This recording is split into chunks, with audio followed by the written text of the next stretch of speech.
Hey Sarah, just a couple of things on your last video.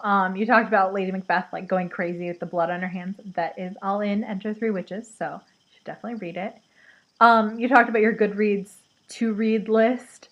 Yeah, I like purposefully try to keep mine at bay and only put books on there that I like really am dying to read and try to just stay away from like everything I come across. It's become a little different now that I work at the library because I come across a lot more books, but I just put them right on my library account, which is even more dangerous because then they actually come in. But it's always a problem. And don't you think there should be a Goodreads for movies? Sometimes I watch a movie and I want to be like, I want to let the world know that that movie was 3 stars. Somebody should invent that. And lastly, you said you were 23 and you were coloring books. Like, that was a bad thing. When I was 23, I had a full-time job that paid me to color in coloring books. So maybe you're just underutilized. So on to the book review. Today's review is kind of like a double review about 2 books, but it's also kind of just more like a story. I was taking a class in college, and it was a history class, but it was like also political science. It was like history and political science. And we had to do like a book report, and we got to choose the topic. So I ended up reading this book called The Irregulars by Jennet Conant. And it was actually about Roald Dahl, the children's author, but possibly you didn't know that during World War II, he was in Washington working for the British Air Force as a spy in Washington. So that was really cool. And it was like him and his group of spies, his like ring, were called the Irregulars. And they were the inspiration for James Bond. Like all of them collectively in the missions they went on were all like combined into one man, and he became James Bond.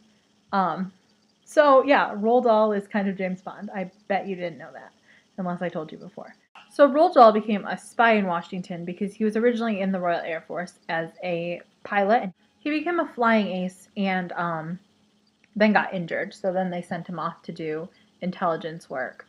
But he had already started his career as an author and as a storyteller, and he ended up writing this story and selling it to the Walt Disney Company, and it was called The Gremlins. And a book like this one was made, but back in the 40s, and they were going to make a movie, and it was this whole big production, and it actually never went through. But The Gremlins, which was then reprinted by Dark Horse Comics, is now available for people to read, and it is about this RAF pilot, Royal Air Force pilot, who is like terribly attractive when you see him. Hold on. He's got his lovely tie and his chiseled chin. He is flying his airplane one day when he notices that there are holes in the wings, and he realizes they're made by these little creatures named the Gremlins. And this was a popular World War II like misconception that when the technology went wrong, it was because there were gremlins in them from the factories. The gremlins then become friends with the pilots. Gus is the handsome pilot, and his gremlin from his plane is called Gremlin Gus. And he tells his friends about them, and the gremlins and the officers or the pilots explain to the gremlins that they are trying to protect England and trying to protect the forests and trying to protect everybody's homeland, so that they need their help.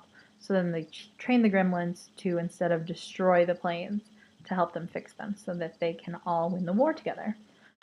So the storybook itself was obviously a lot more relevant and sort of interesting to kids back in the day, but once you know the story surrounding it and the origins of all where it came from, I don't know, I kind of have taken a liking to the little tales about it. And maybe you will too, now that I've enlightened you to them. So, I hope you are having a good day, and I will talk to you later.